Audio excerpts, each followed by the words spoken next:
The Canyon Courier was the area newspaper.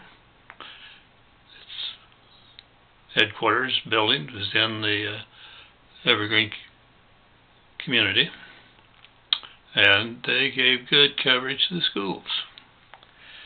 As we were investigating EVERGREE, one of the exciting rumors among the people that we talked to was that EVERGREE was going to get a second grocery store, a Safeway, a big chain store, and the price of groceries was going to go down. Expect it did. Well, you know, when we got up there on February the 7th,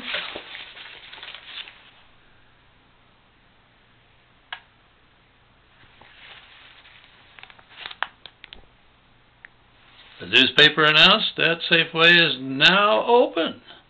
And boy, it was welcomed. The other store hung right in there and did well for a while, but I think eventually gave it up. It's a good store. Wasn't anything wrong with the other store, but it probably did charge a little more before it had the competition, and I expect maybe the competition finally made it not too profitable to stay in business. On the back page of that same newspaper, EVERGREE Junior High gives new honors.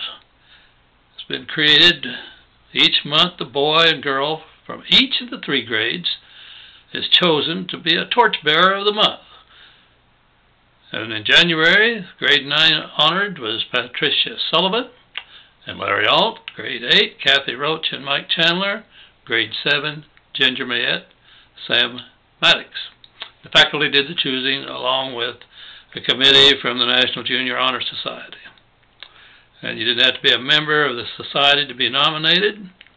And the election was based on the qualities of citizenship, character, service, leadership, and scholarship. I don't think I had anything to do with creating that, but boy, did I think that was a great thing to be happening. Call attention to your best students. Don't let just the athletes, now I'm not against athletes, as an athlete all my life, but don't just let the jocks be the main center of attention all the time. A little earlier on 6/1/62, Type 3 vaccine offered this Sunday, and it was the beginning of the end of polio. I think I may have mentioned it before, maybe I didn't.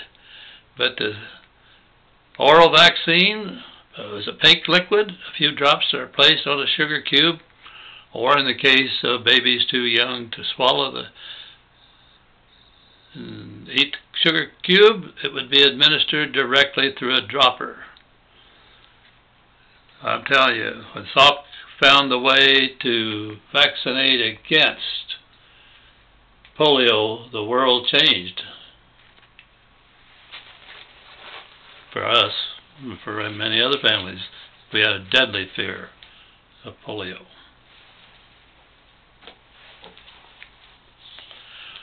Needed more money for that activity fund, and this paper that didn't have a date on it says students at the junior high will be calling on friends and neighbors this week in an effort to sell magazine subscriptions. Dang, I get tired of getting those still today from too many different grandchildren and great-grandchildren. You know, you can only take so many magazines, but I did approve and felt that that was one thing that people did get their money's worth if they participated. And the magazine company, the magazine broker, whatever they are, that set those deals up, did a pretty slick thing. They gave prizes to the students that were able to sell the most subscriptions.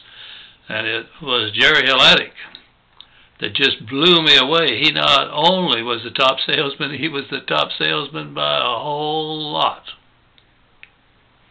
And Jerry could be kind of a rascal. He was one of the guys that I had to have a few sessions with. I think he probably got acquainted with the Board of Education rather early and perhaps rather often. But hey, did he ever gain my respect when he was a super salesman. Somebody said it wasn't fair. His dad ran a bar, and he probably went down there and sold the papers, the magazines to the guys when they were at a certain stage that didn't have much sales resistance. I have no idea. But the kid sold the magazines, I know that. Thursday, July the 4th. Earthquake. We were off attending summer school, didn't know anything about it. And as far as I was ever aware, there was never an earthquake in Evergreen while we were in Evergreen, while we were present physically. But it said this one was one of the most severe earthquakes in history. Rocked the entire metropolitan area. It was considered to be a 3.5 to 4 on the Richter scale, and didn't do any big damage. Got everybody's attention. On the back side of that same paper, the newspaper editor, Mr. Ball, One Ball, announced a couple of appointments, promotions, at least in the case of Jane Daugherty. Jane covered the school for news.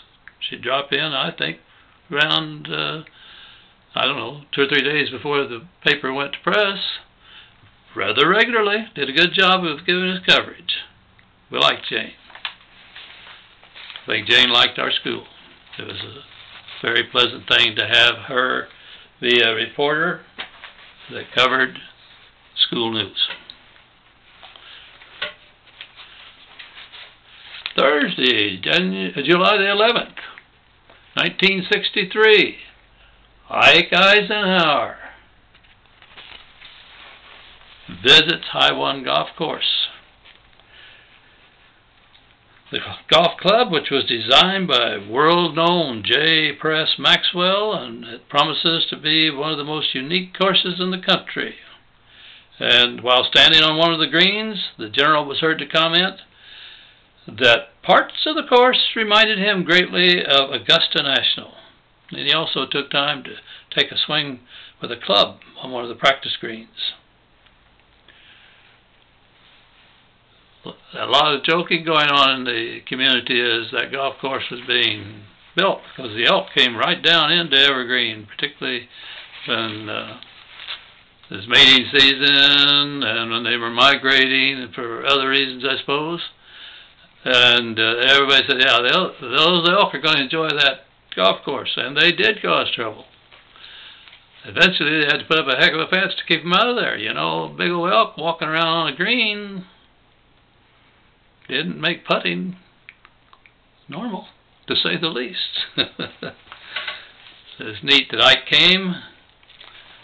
He didn't drop by the schools. It would have been nice if he had it. I think I've mentioned before that Ike reviewed our graduation ceremony, and we marched in front of Mr. Eisenhower and gave him a salute. General Eisenhower gave him a salute on his right. I just picked several things here to give you an idea of the local newspaper covering. Search for lost hunter.